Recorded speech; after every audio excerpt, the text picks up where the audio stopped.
I'm still trying to pull up all my shit. Do you hear me okay? I can. Okay, great. How do I do this? Yay, we're here and you're here and we're live, just in case that matters. And since you're here... Recording in progress. Yep. There we go. There we go. I was so proud of you. I said something to Spencer on Tuesday. I was like, shit, I forgot to text Reid to remind him to hit record. And Spencer was like, he's a grown man, Ashley. He can... And I was like, well, I know. That means nothing. I know. Means nothing. But it's my one contribution. Yeah. He's a grown man. Well, yeah. He sometimes forgets to hit the record button. Listen, it's my job. But YouTube backs us up. I mean, that's the beauty. It's like recording it through Zoom is by far the easiest way, most convenient way. But if not, because we do this stream through YouTube, there's always that backup that will take it who knows how long to process. And then for some reason, even with the speed that I pay for with the internet, it's like, it's going to take like 3 hours to download this, sir. And I'm like, okay. I'll go to work. So that is. Hello, everyone. I'm trying to share a document with Spencer so I can have it on his. Can I give him access to that? I can, can't I? I think you can. Oh. Okay. Hope everyone's round one is going well, since it's still not over yet. How very MLS this is. That's one of the things I'm trying to do, Reid. I'm trying to get the Portland game going right behind you. Brought to you by Apple TV. Uh-huh. Lifelong Apple addict, so no gripe here. Husband has some different opinions. Have you been able to look through anything? Yeah, so my buddy and I went to the Cincy game, and when we came back, we loaded up Apple TV just to kind of see some of the stuff, because we had... they did a referee swap during the Cincy game. Yes. Which I have never seen before. I've seen a AR. I've seen an AR get swapped out, but I've never seen a center referee. It's a sideline. Oh, well then I have no reaction. Yeah, no. I've never seen I've seen that. For those of you with us right now, we're vamping a little bit. Ashley's getting set up, and Blaine will probably not be with us tonight because he's nursing a pretty vicious headache. Is that what he said he had? He has a cold. I'm going to upgrade him. He said he had a head cold. I do not like those. They come for you hard. I am set up enough to run. I'm just trying to pull up soccer. I'm trying to sign into... Okay, I'm making Ashley multitask. You're fine. So Blaine may not be here. Even if you did see his tweet just now with his daughter being like, it's bedtime and the game is starting, and hey, he looks totally fine. He's not totally fine. So he's not going to be here. Ashley's getting set up. I was just planning on vamping with you all, but it's going to be both of us while Ashley's getting her final bits ready before we get started with our...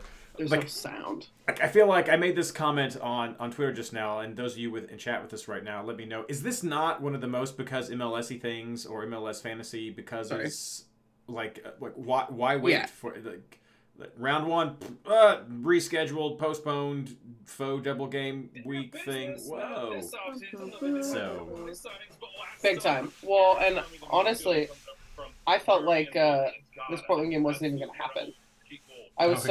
I know a lot of people have Evander. A lot of people went Bingham as a backup keeper, right? A keeperoo. McGraw, really, I had McGraw for a while, in my lineup. But I got so sketched out that they were just gonna kick, because I see the weather. I basically live there, right? It's true. They've gotten crazier snow. Too loud. No, not often. Basically live in Portland. I mean, I live close enough to know what the weather's going to be. Close. But not enough to like them. That's true. Okay. And that's what matters at the end of the day. Mm-hmm. Not to like them. All right. Are we ready?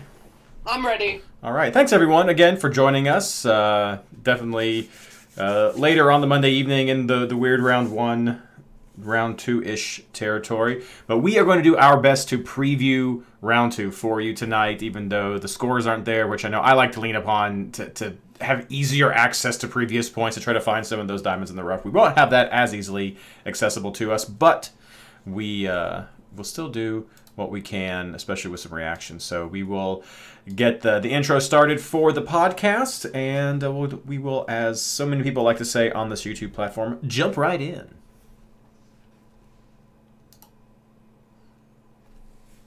Hello and welcome to episode 5 of the MLS Fantasy Insider, our review of round 1 and preview of round 2 of the MLS Fantasy season.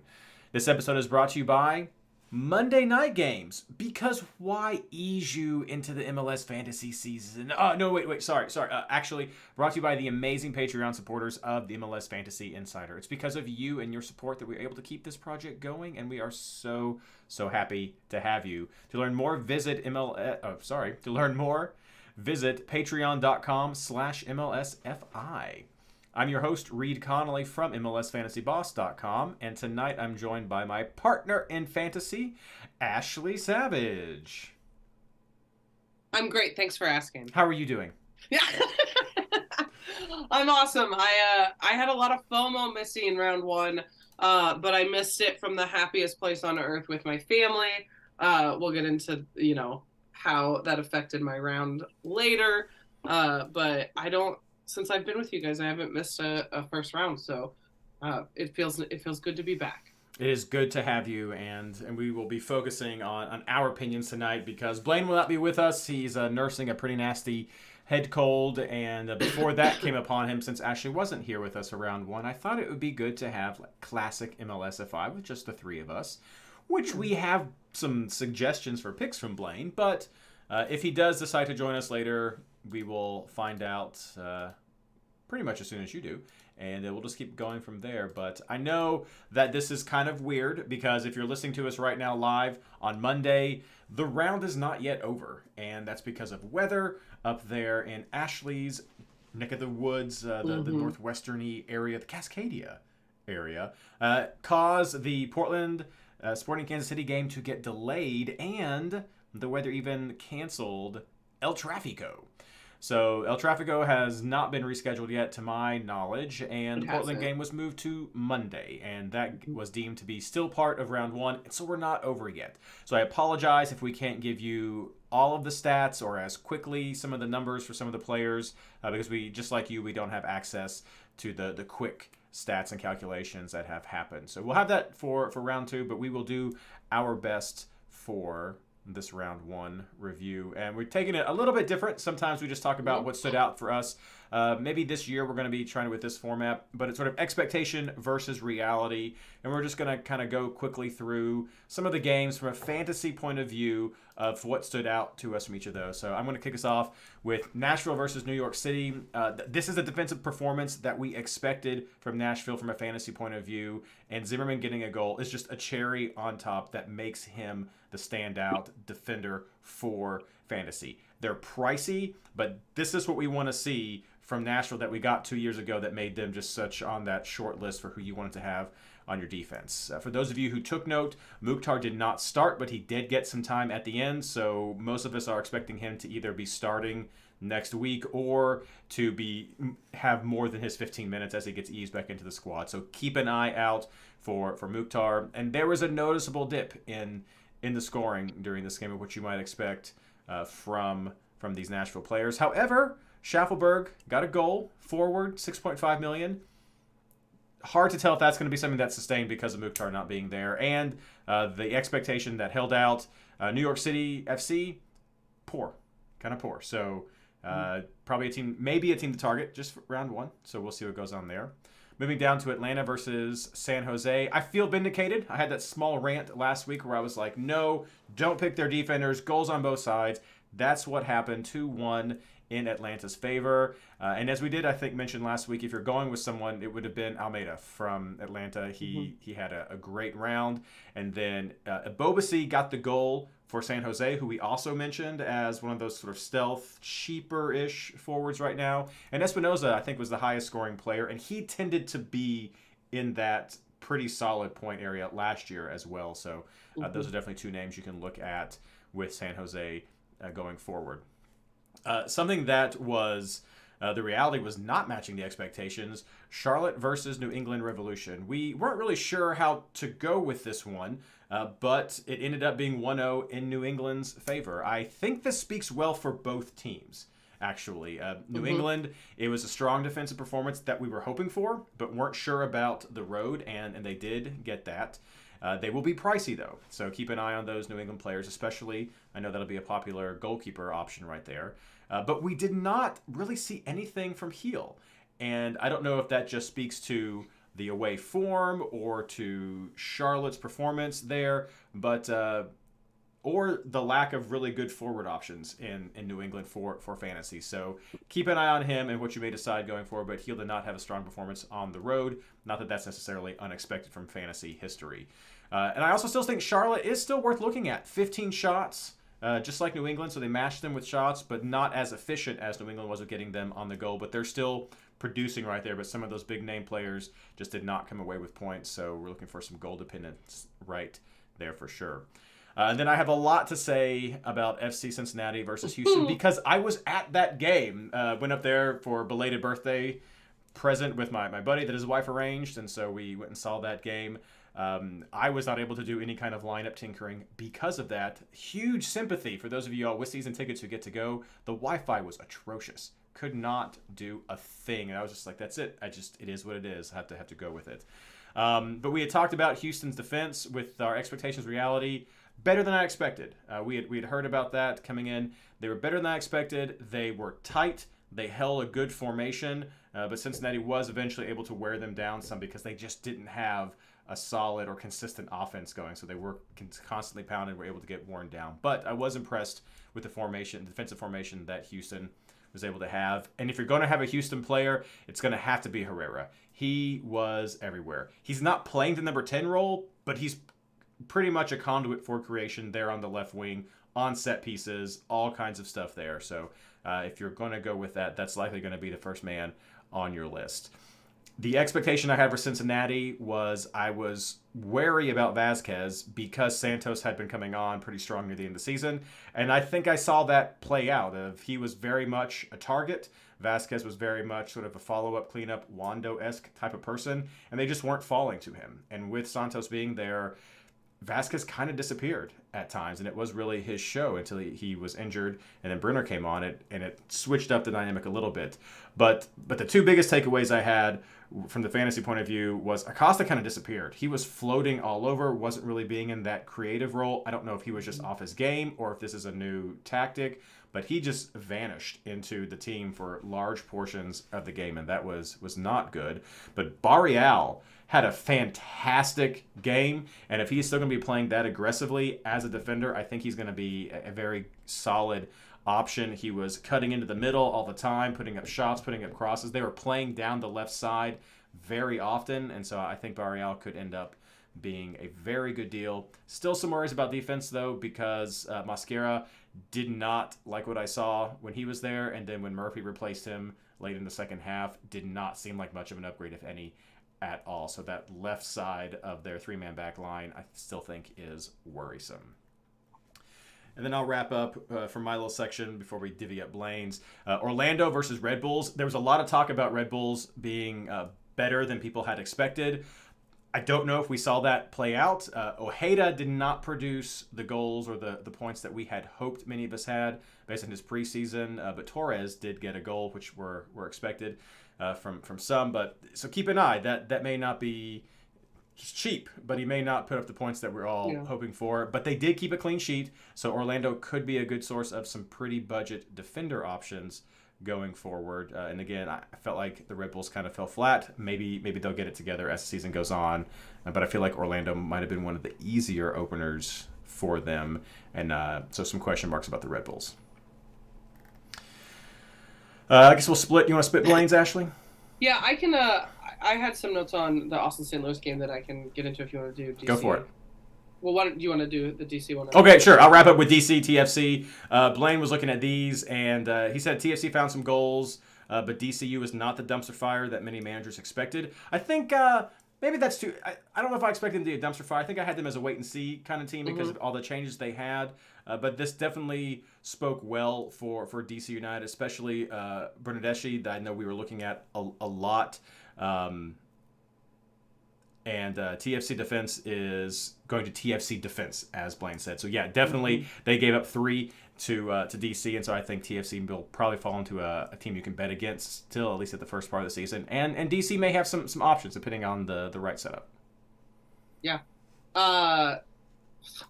If you didn't watch this ATX St. Louis game, for me, just as a neutral, probably game of the weekend to watch. Just a lot of interesting back and forths, if you will.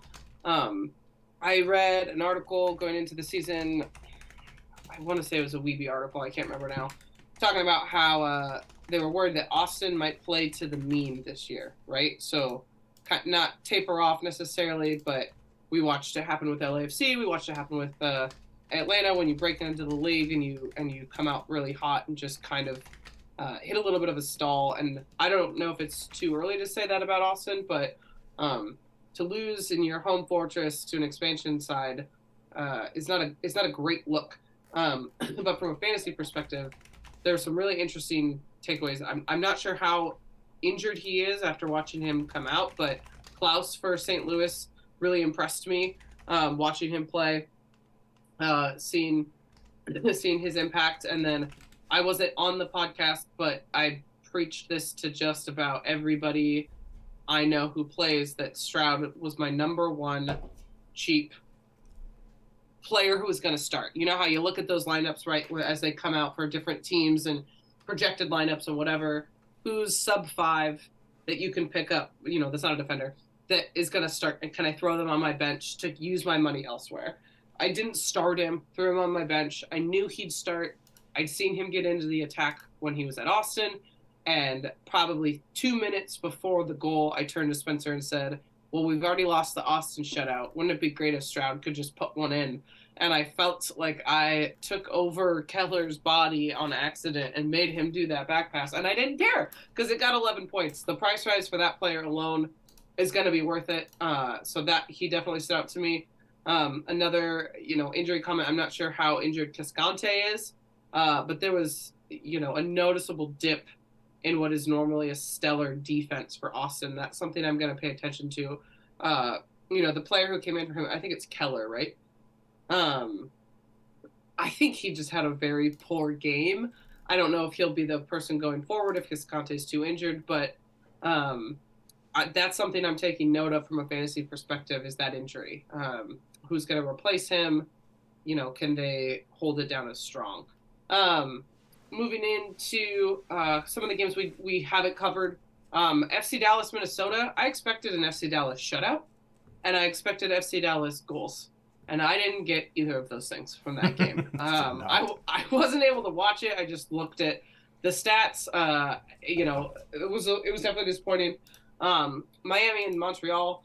I also, again, I know I wasn't on the podcast. I'd been kind of high on Calendar as a keeper option, as a 6.0 keeper option, and possibly Yedlin too, but I didn't want to double. So it was nice to see them get that shutout. Their defense was inconsistent last year, but they had shutouts, right? Like, they weren't inconsistent in that they leaked goals. They definitely also did that, but they would pull off shutouts, against New England and in these games that we definitely had counted them out for. I don't think Montreal is a goal scoring team, so I think this is a expected shutout, if you will. But what really surprised me was more that Josef didn't contribute to either of those goals. That Miami scored without him. So I think Montreal is probably a team to avoid or bet against, which I think is what we said in our predictions anyways. And then lastly, to go super homer, my expectation for that Seattle game, I was at that game as well, with my son and husband, and I was expecting kind of like a tooth and nail 2-1 win. I thought it was going to be a tough win.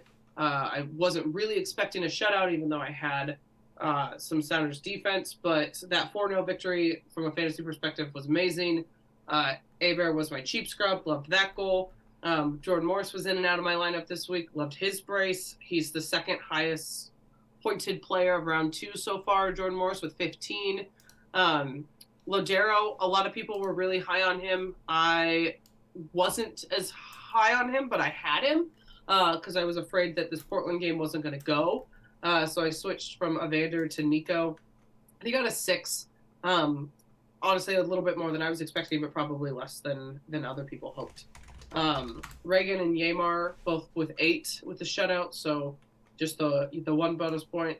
And then Snuhu and Roldan on the wings posted some 9s, which a little more bonus point production, which was a little surprising.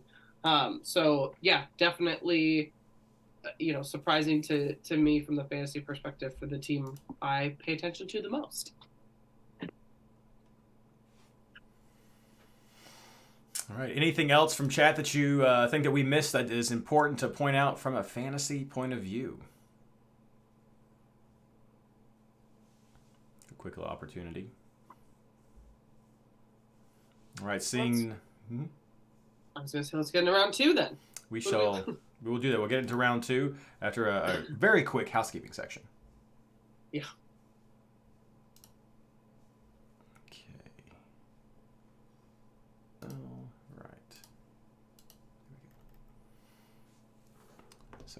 Social.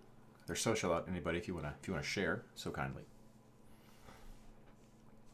Okay, welcome to our housekeeping section. Of course, we went a little bit longer with our review, probably in segment 1, because we don't really have housekeeping updates right now. Since round 1 is continuing, all of the league updates are TBD. So that's it. The only quick updates I can give are the Pro Rel League is full. I think there may have been a few people who were sneaking in at the very end as I was getting everything lined up who did not leave their leagues when they joined other leagues. So some people may have double dipped. I will deal with you when the time comes. So don't think you've got 2 chances right there. But please don't leave because it'll screw everything up the way this works. But we are strong. 150 spots is what we had for the Pro Rel League, and then everything else is the wait list. The wait list is available. If you want to send me a message, I'm happy to send out the wait list for names and emails that we will draw to next year when we're looking to refill the team or any kind of spots that come open. Also, for the Patreon head-to-head league, we had I thought I had changed the numbers of players needed to lock the league, but like I said, Wi-Fi was really screwy at the Cincinnati game, and apparently it did not take. So we had an uneven number to start round 1, so that means it'll be round 2 when the Patreon head-to-head league actually starts calculating. Unless for some reason, since I got that 60th person before the end of this Portland game, that it fixes everything magically and just like, sure, this is what it would have been, there we go. I don't know what'll happen, but that one may not be until round 2. So that's the only league updates I have right now.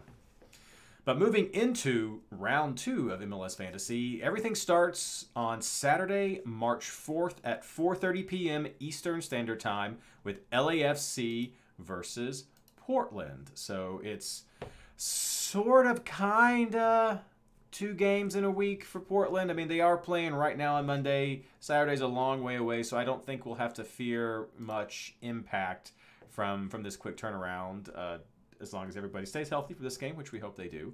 But that's it. Everything kicks off at 4:30 on Saturday, March 4th, and then the bulk of the next games start at 7:30.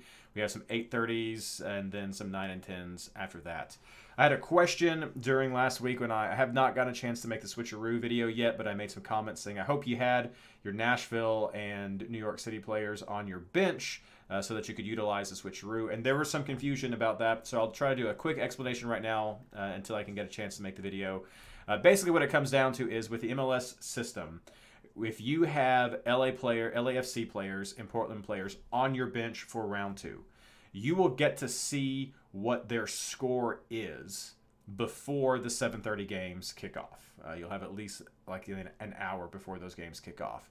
That means if you like their score, if you get Vela and he goes off with a hat trick and you have him on your bench, you can make sure that you have him sub into your team by putting in some 4.0 scrub onto your field who is not going to play, and you can force that auto-roo, which we usually call. Right there, you can force the auto-roo, you can force the switcheroo, depending on how you've got your team set up, so that you get those points.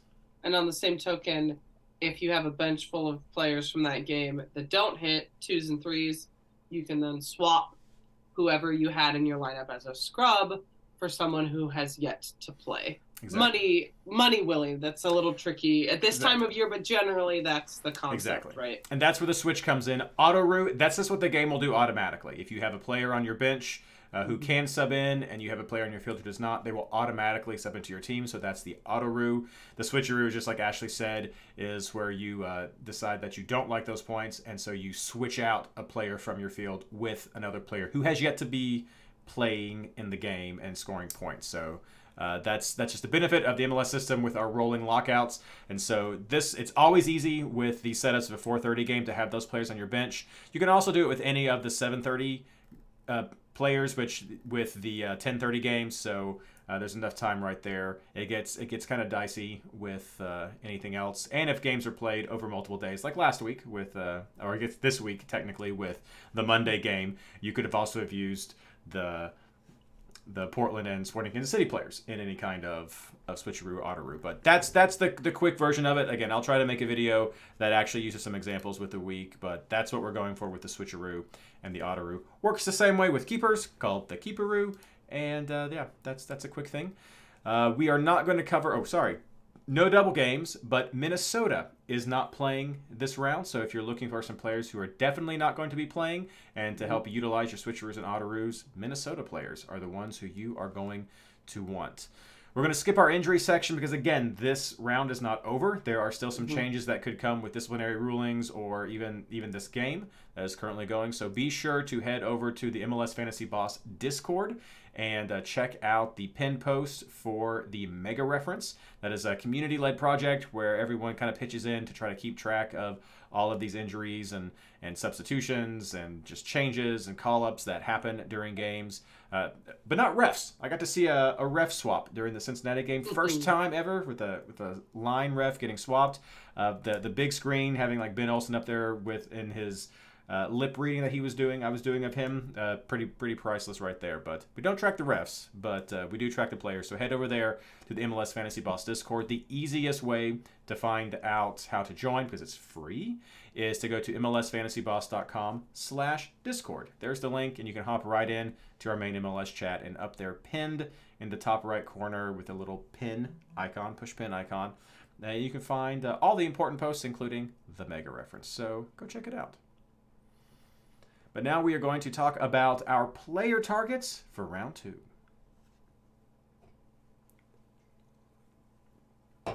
First, I'm going to check in with chat. How you doing, chat? Whoa, up there. Drucy, Captain, Good God, Ladero. Yep. Minnesota. Yep. Has the bye. Exactly, Spencer. Spencer's watching. Who's watching your kid? Oh, that's you. It was me. You logged in. That's right. I'm on his laptop, and I was too lazy to log out of this stuff. I was like, oh my gosh, this is crazy. I mean, he is a mascot now, so. He's watching the kid watching the Portland game. Watching the kid watch Portland. There we go. Okay, he's watching. He's waiting for Easton's debut. Oh, that kid. All right. Okay, we're back, and we're ready to talk about our player targets for round 2 of the MLS Fantasy season. Caveat, again, round 1 is not over, and so we're doing our best to identify with the information that we have so far. If we do mention any prices or player points, it's still subject to adjustments that could happen after this podcast has dropped. So let's start out, as always, with keepers and defenders. And since we all have some picks, I can mention we have a consensus this week. Ashley, would you like to announce it since it comes from your team? Yeah, sorry, Portland almost just scored. Pulsecamp, what a double save. I got distracted. Yeah, Reagan. Reagan is cheap and starting. Arriaga is on the outs. I had read that he was already going to be out by now. So Reagan has been starting, 5.0 defender, got 8 points the first round. I think will probably be projected to get a similar score against RSL at home. Definitely someone that, I'm looking to have in my lineup just to save some money and hopefully pick up some shutout points. Not a big bonus point guy, Reagan. And I will say the reason I switched from him to someone else in round 1 was he's a little card happy. He's young. He's super young, right? So he tends to just kind of make these errors where you just kind of shake your head and you're like, oh, bud. So discipline is one for me that he makes me a little nervous, but it's round 2.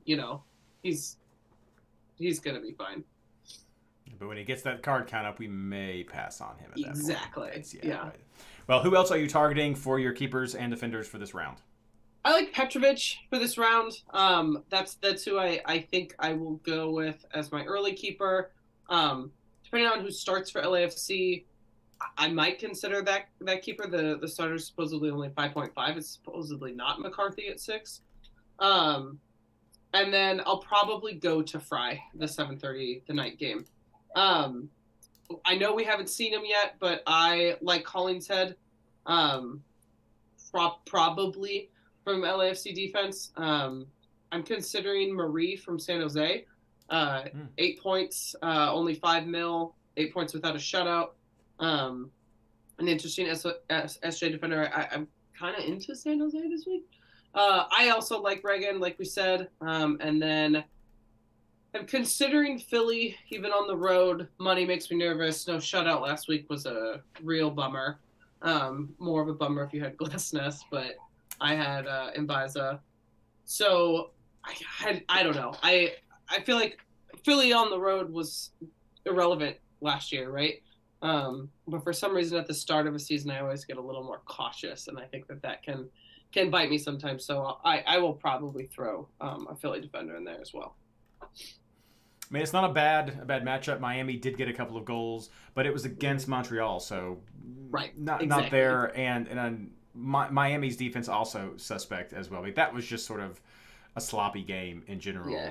I was really glad to see the return of condensed games on Apple TV, so it was nice to catch up on some of these little games you want to get those tidbits from. Yeah, very sloppy right there. Blaine has some information. He thinks Stuver on either end. He wants to see the Portland results before looking at LAFC, Portland, Seattle as a second goalkeeper. So he's all over the place. And also, yes, of course, Reagan, but he's looking at Parker, Kilmarnock as a value play over there with Austin. And then he thinks they're all coming off of solid scores and should be due for a price increase. If you did not check it out, Blaine had a price increase video that dropped last week. It's there in the timeline, the season 9 playlist, if you want to check it out and just see what some of his thoughts are. Very much into value building early on is Blaine's plan, and so that's what he likes to target, those players. I agree with Ashley about Petrovic. I think that's I liked what I saw from New England and having them play at home against Houston, who I also saw play and was not super impressed with their attack. I think they will struggle more with New England than they did with Cincinnati. They try to do a lot of stuff right down the middle sometimes with those crosses, and I think New England will be able to take care of that pretty well. I'm not really looking for a keeper-oo. He's expensive, and there's not a lot of difference with the keepers, and so I feel like that I'd be okay to save some of that money for the field and just go with a cheaper, probably a Minnesota keeper, just to make sure I don't have to worry about anything. Or maybe try to find some price rise. Who knows what I'll do. But I'm just planning to roll with one keeper, and I do like Petrovic as there. As far as the back line, I just ran with 3 players last week. I may do something pretty skimpy again to try to keep it cheap. I may try to double up with New England. Romney is likely going to be the cheapest way into the New England defense, even after this week where we expect them all to have price rises.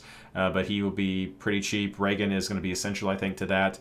And then you can look. Kilmarnock could be, again, value increase and pretty low there, depending on what you think of FC Cincinnati with how they played and maybe struggled sometimes with some of their offensive production.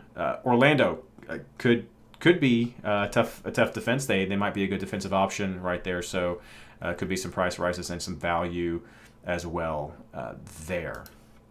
And, of course, who knows, after we see Sporting Kansas City and Portland, we may have more thoughts about their players, but both on the road. So not sure how that's going to pan out. Looking over, let's see here. We have Tate who mentions Stuver. Chicago at home versus New York City is interesting to me. I agree. I think you could actually look at some of the Chicago players if you want to roll with them on defense, or even maybe an attacker. We'll get to that in a second. But I think that could be it. Not very impressed with New York City, so first game of the season could have a nice little differential option there for Chicago, which I'll take the opportunity to plug again at MLSFantasyBoss.com. Tyler Ranchinator is always pinning the differential articles, I should say, for us, who tries to find some of those under-the-radar players that might help you differentiate your team from the others, and he may very well likely have a Chicago player this week. We will have to wait and see. Yeah, looked like a mess. That's true. That's true, Tate. Definitely looked like a mess. Okay, well, let's move on to our midfielders. Couple of consensus picks here. We all liked Almada, and we all liked Driussi, even with the loss. I think we liked Almada because we don't like Toronto. And Almada had a great game last week going up against a weakened Toronto defense. I think that's something all of us like. He'll likely be pretty chalky this week. Driussi may not be super chalky. I don't know. He's definitely on here because people are betting against Montreal. But people still have some concerns about maybe some point sharing where Driussi's going to be with Zardes or with Fagundes. And I think you had some notes about that, Ashley, that I'll let you get into again for this section. But Blaine had some notes for us. He thought Driussi had a solid showing and that Montreal's a dumpster fire. So that's why he's going with him. And I think that's why most people are going to go with him if he's going to be your chalk for this week. He also liked Gazdag on the road for Philly. He is definitely a go-to, and we already mentioned that we had some questions about Miami's defense, so I think that makes sense. Christian Roldan. I'll let Ashley, do you want to talk about that one? I mean, not my choice for midfield. I guess I don't know how much is Christian. Okay, he got a goal. So I think that makes him look good for the price rise, right? It's kind of nice to hop in when a player's about to get a price rise, but he's $8 million. So it's not like he's a budget midfielder, right? All the Seattle midfielders are expensive, and so that's not who I would pick from that Seattle midfield. But he does attack from that right wing, and like we saw this weekend, he got a goal from it. But not a lot else coming from there for me. I'm going to touch on something that's going on in chat right now real quick, talking about Chicago maybe being rusty and some comments about couldn't you use that same argument for everyone. Absolutely. And so I'm not too worried about someone being rusty. It was pointed out Chicago played a friendly this week, so they stayed active. LA didn't play. The other LA didn't play. And so we can talk about that. These are professionals. They've been getting ready over all this preseason, and they surely have been doing something during this time where they've not been playing. So there could be some just familiarity and some form that we're looking for players to build. I think that's a valid argument, which I would differentiate from rust, just building that connection and that pattern with your team. But we saw some weaknesses in New York City, and I think that's why we're looking at Chicago in general. So I'm not on board with the rust argument, just to jump onto that one while we're mentioning it. I might hear that argument a little bit when it comes to the LA teams, because that was a huge game, heavily hyped, a big opportunity that was canceled last minute. Do you know what I mean? And sure. I, as far as I know, I don't think that they got anything done because it was raining in Los Angeles. So I don't know that they got to run out like Chicago did. But those are two teams we tend to trust more than Chicago, right? Like with Chicago, if they didn't had a bye, I think a lot of us would be like, oh, but are they rusty? But with the two LA teams, there's some more consistent fantasy players on those teams, right? That we would trust whether they were just coming off a bye or not. So, but I will say, I think that situation maybe affected those teams a little differently. Right? Yeah, sure, yeah. And Blaine's last player was Ojeda, and again, he didn't have a great round. I think he got 3 points. He's listing him as a value pick. Will probably lose price, so he'll be maybe a little bit hit to the budget for this round. But he's looking at him as a pure value player, and I get it. I don't know. I'm not sure. I'm not sold on him myself this week. Ashley, who are you looking at? very briefly, I feel like this is a great spot to say it. So I didn't get to do a ton of prep for week 1 because I was on vacation with my family. I try to really check out when I get that time. We were on vacation for a week. I went and looked at your guys' notes for the rundown before I made my team Friday night, I think, Saturday morning. I didn't even know who that was. I hadn't even seen his name. Great preseason. I looked at the price and I was like, okay, I guess I see it. So I didn't bandwagon that at all, and I felt very good about it. Because sometimes you see a name, right? Like Stroud. You see a name and you're like, oh, I didn't know that player played all the time, and they're kind of cheap. I'll throw him in my lineup. But I just skipped right over him because I had no idea who he was. And I feel good about that after this. Listen, Almeida's the first name on my list, right? You got 13 points. He's $9 million. But when you look at those goals, Golazzos, yes? I mean, just 2 Golazzos. People talk a lot about how Driussi is goal dependent. If you look at Almeida's week 1, he got 1 bonus point. 1, right? So I think goals should come through him against Toronto, which is why I like him. But I do think it's worth noting those 2 goals were 2 of like the best goals we might see all season. Do you know what I mean? Yeah. I just think that's important to note before we get all chalky. He's going to be a chalk pick. I get it. I don't know what my deal is, but I'm also kind of feeling Espinoza this week for San Jose. He's $8 million, which is a little cheaper when it comes to midfielders. And he got 9 points, and he looked really good in that game away from home at the bank. I feel like I gotta grab Heel this week. Only 6 points. In kind of a tough playing environment, but the $9.5 million is just hard, right? Isn't it hard to see? I don't know. Picking the most expensive player is always a little tough at this time of year. But I'm definitely gonna grab Gazdag. I know it's on the road. I just think he looked good enough, and his point production was there. I know PK is whatever, but still. And then I like Driussi. I like that matchup. I thought he looked good. I pulled my armband from him last minute this week, so that really pissed me off. And then I'm just rolling budget Stroud, riding that Stroud train as long as I can take it. For my bench points to try to save money. So yeah. No, that's fair. That's probably going to be one I look at on my list too. Charlotte did have a good showing, but they did not get the results they wanted, and maybe St. Louis will. I don't know. That'll be an interesting game, I think, nonetheless. If we want to talk about goals that can't be replicated, though, that Stroud goal should never happen again. So no, that's to ride the budget increase train. That's exactly. That's 100% what that is, and so I get it. I get it for everyone who wants to go with that. I have some overlap with both of you all. Armada, I like. Goals you may not see again, but that's great for the form. That's great for the confidence. And Toronto, I think, is weak, and so I think it's a natural where we could see another good performance for him. Gazdag, I think, is one I really want to go with. Heel, I'm on the fence with. I have him on my short list right now because of past performances and the matchup that they have at home. But he's definitely on the short list. Rusi, and the name we haven't mentioned, I have seen in chat. I have him on my list here. Zella Rayon. Yeah.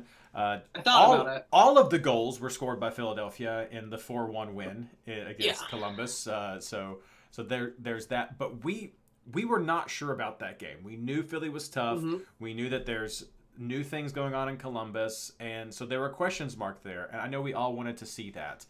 But Zella got 4 shots. Cucho got 3 shots. I mean, there was still opportunity there in that game, and so I think that Zella could be a pretty good option in round 2. He's at home against DC, who, even though they got 3 points, they allowed 2, and I don't rate them very high. So I think this is a great bounce back game for Columbus, and I think Zella is going to be someone who's on my short list going into this round.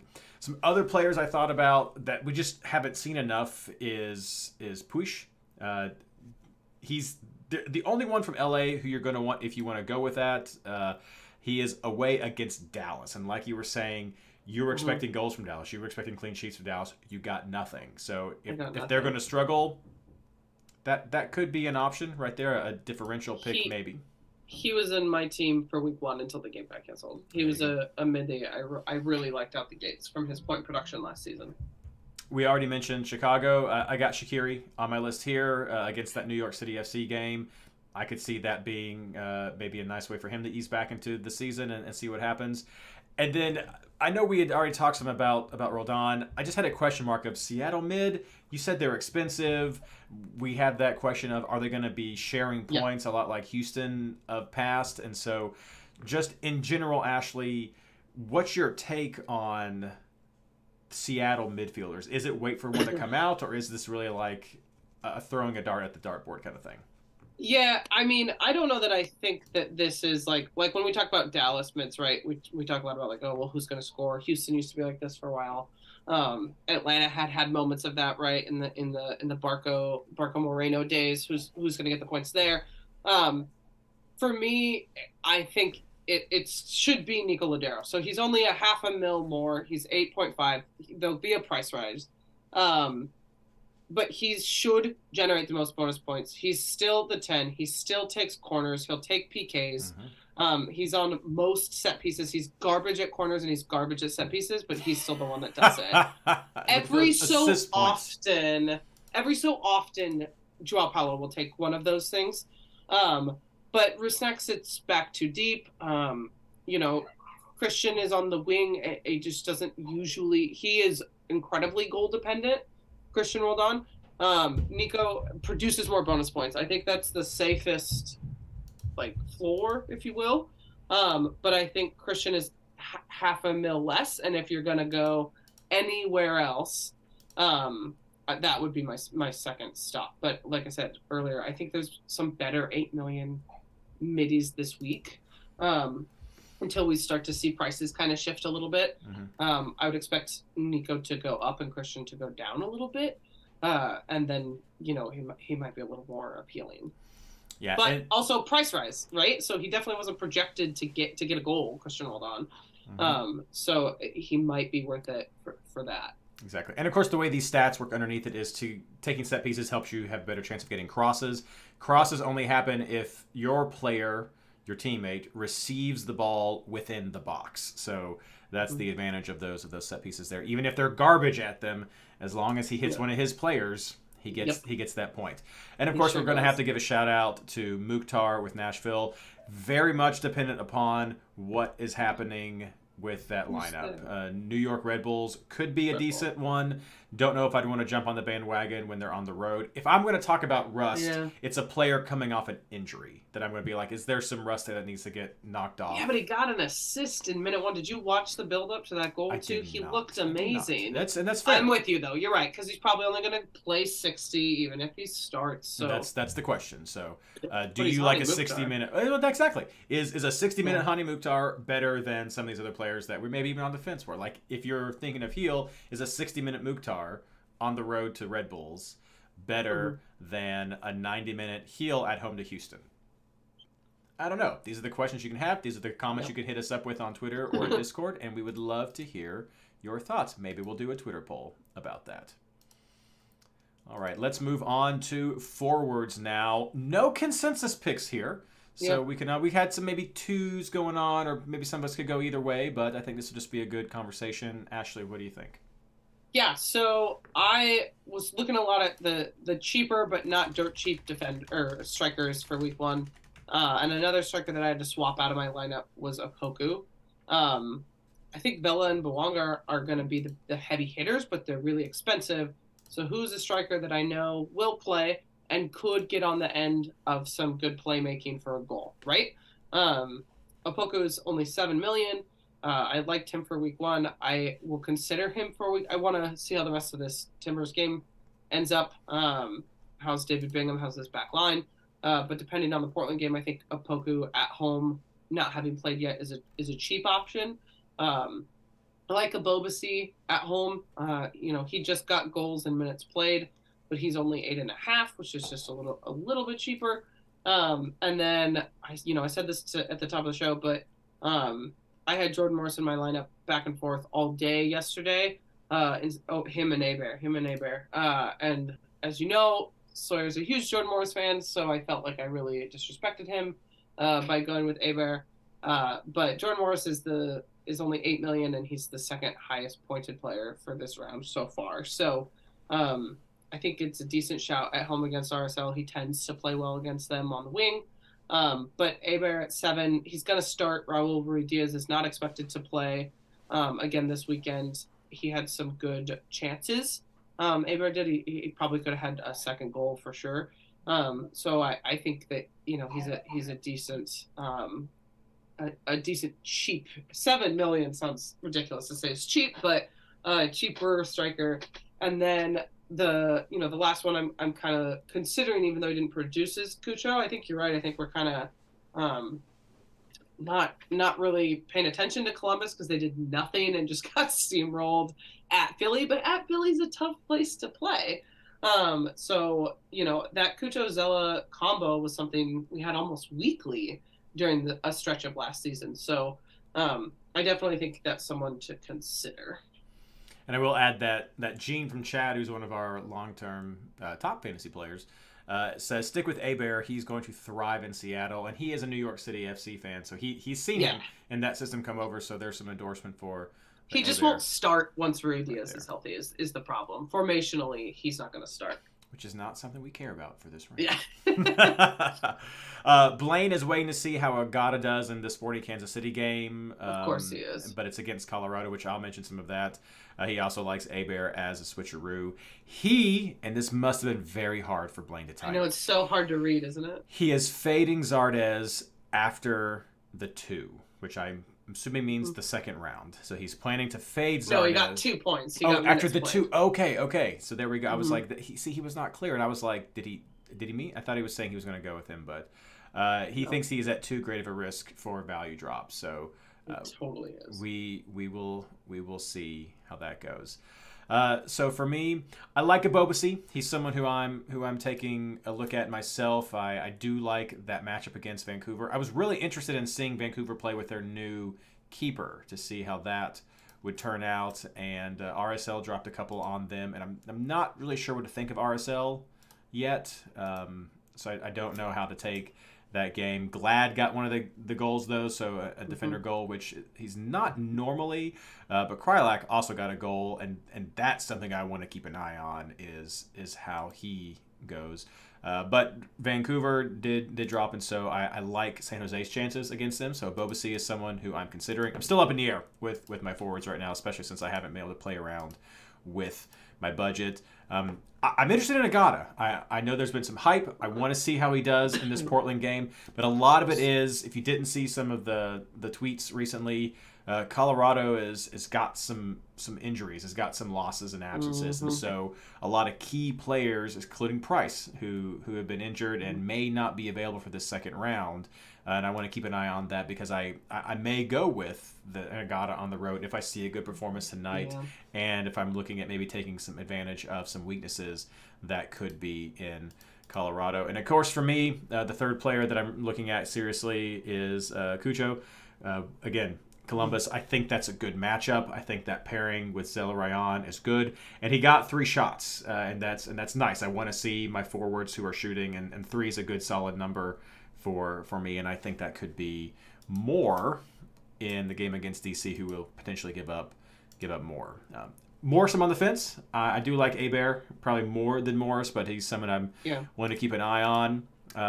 Going to chat, I'm not seeing any other names popping up in chat. I think some of these other ones are risky. I mean, New England, we've talked about their defense and their midfield. It's kind of a roulette with forwards right now with Arena for who's going to be up there. I'm not seeing consistency, so I'm a little afraid to go with a Revolution forward.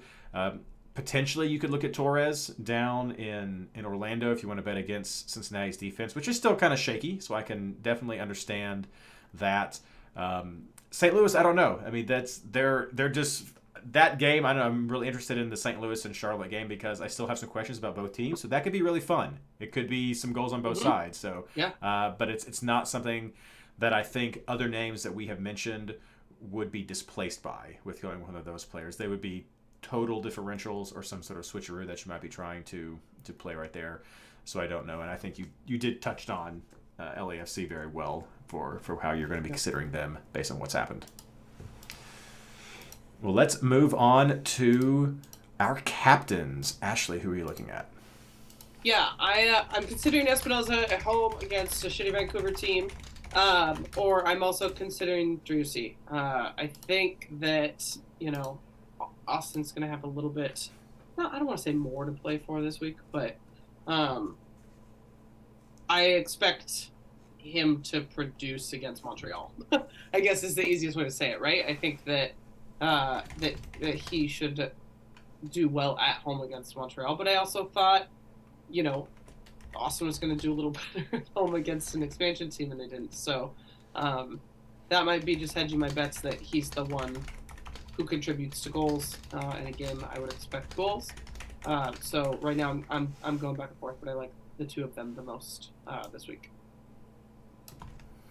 And then going over to Blaine for his captains, he's looking at Gazdag on the road versus a terrible Miami defense, is how he describes it right there. Or back to DeRussy for versus Montreal. I think Gazdag's a solid road pick if you like that. So can't fault right there. I think Drussy's, definitely a good option. I think Zella is solid. Again, I'm pretty high on Columbus this round, so I think Zella is definitely an option. A lot of it is because I like some of the underlying numbers that he still generated during this week, where he didn't score very, very well, but he has some good production of the bonus points, which I'm liking. Almada could be another one that maybe that's more of a differential captain, but I think against that Toronto FC, you could see him have another good game, and that might be a good captain shout right there. Of course, classic for Ashley. Chat is saying Breck Shea should be an option right there. Where is he? You gotta do it. You gotta find him. That's right. You gotta go all Carmen Sandiego on him to get that one worked out. But no, people also echoing Gazdag, so he could be. I'm looking forward to the poll that we do, which reminds me as well, this is just like a continuous flow of plugs during this show. But each week we do have a Discord player poll. Christian, who was on the show last week, helps organize that. And so all of our Discord members, once that's posted, you can vote for the players that you're considering for your team. Doesn't have to be your team, just the players that you like, multiple players for each position. And it sort of creates our own little community best list. So Skylar will write the article for MLS for who he thinks and how they're ranked. We do ourselves. We just poll the community, the peanut gallery, put it out there, and I list every player that gets at least 20% of feedback from the votes from everyone who participates. So it varies how many people participate. So if you want to take it or leave it for the numbers, but we do that every round so that we can get that out there, and it's a great way to participate with the community and help spur some discussion for who you are considering. Well, just two of us, Ashley. We kind of went through it pretty quick. Again, the round's not over yet. As of this recording right now, it is still 1-0 in favor of Portland. So for those comments we made about Agata, might not happen for that round. So we'll see what ends up happening after this is over. Prices will change. There can be adjustments to the points, so beware of all that. That usually happens around Wednesday, if for those of you who are new to the system or need a reminder. And if you are mad about price adjustments, hit up at DraftKicks or at MLS Fantasy on Twitter, because Skylar loves to get your feedback about stuff. No, he's really great about that, so he can usually provide some explanation of what's going on. But that's all that we have for the show tonight. We'll go with our plugs. Ashley. Everyone who hates the Sounders will hate it, but I'll do it anyways. I want to plug them because our son got picked as a mascot this week, and it was the loveliest experience I've ever seen. All these kids had such a great time. The organization took such great care of them. It was so cool. He got matched up with a Colorado player. I should look up who it was. I didn't recognize him. He got matched up with a Colorado player, and as the game started, one of our players, Christian Roldan, got fouled pretty hard. And Sawyer yelled out, "Boo, Colorado, except for number 5. Really nice guy." And that's who he walked out holding hands. And, we got to see video of him on the MLS social media account, for the Sounders game, skipping around and just so happy. And so as a parent, as a kid who lived to want to be a bat girl or ball girl for the Seattle Mariners and never got to, watching Sawyer be a mascot for the Sounders this week was just a really cool parenting moment. So shout out to them for making his / Spencer's and my dream come true. I feel like we should be going quick chat. Who is number 5 for Colorado? But I looked his name up, but I don't know how to say it. Yeah, I don't know either. Maxo. He's new this season. He played fine. He's a defender. Yeah. He's a center back. He's very tall, and Sawyer is 6. So. Yep. We like it. We'll have to hit up Matt Pollock to find out the exact pronunciation so that we don't. Yeah, Sawyer wants to send him a thank you card. Butcher. He should. We could totally. Matt could hook him up. You need to message Matt, and we will get that hook up, and it'll be some hilarity. Not number 5. Really nice guy. Well, without any of our guests, I will take the opportunity to plug the Discord community for MLS Fantasy Boss. It's a fantastic place. It continues to grow. We have maybe over 1,000 members now within our main chat. It is a friendly community where if you want to come and ask questions about your team, that is welcome. If you want to come and just talk general soccer, that is always welcome. We try to keep things focused on fantasy during the fantasy season, but totally understand that during game days you want to have some chat. We are open to some lighthearted banter, but we do always expect themes to be kept civil. But yeah, so head over to the Discord community. It's an absolute great place to hang out and share this fantasy experience that we all have. MLSFantasyBoss.com/Discord, the easiest way to do that. You can also, while you're there, check out the articles popping up at MLSFantasyBoss.com, and the podcast, MLS Fantasy Insider, which you are listening to at this time, is also posted there in case you missed something or want to check us out on YouTube or streaming through any of your favorite podcasting services. You can check the links that are embedded right there. Always appreciate comments, always appreciate listens and likes and retweets. It helps with the algorithm, it helps expand our community, and it's such an awesome opportunity. And if you want to contribute to that and be a part of that Patreon community, as I already mentioned, patreon.com/MLSFI is where you can find out more about that, to get cool stuff like pins and magnets and stickers and challenge coins and stress balls and the other things that I'm ordering that are being shipped in. That'll be awesome to send out for people to show off and maybe stick up at stadiums, who knows, and do all that. But thank you so much, everyone, for joining us this week. We look forward to having Blaine back and wish him well, that he gets over his head cold. And as always, good luck.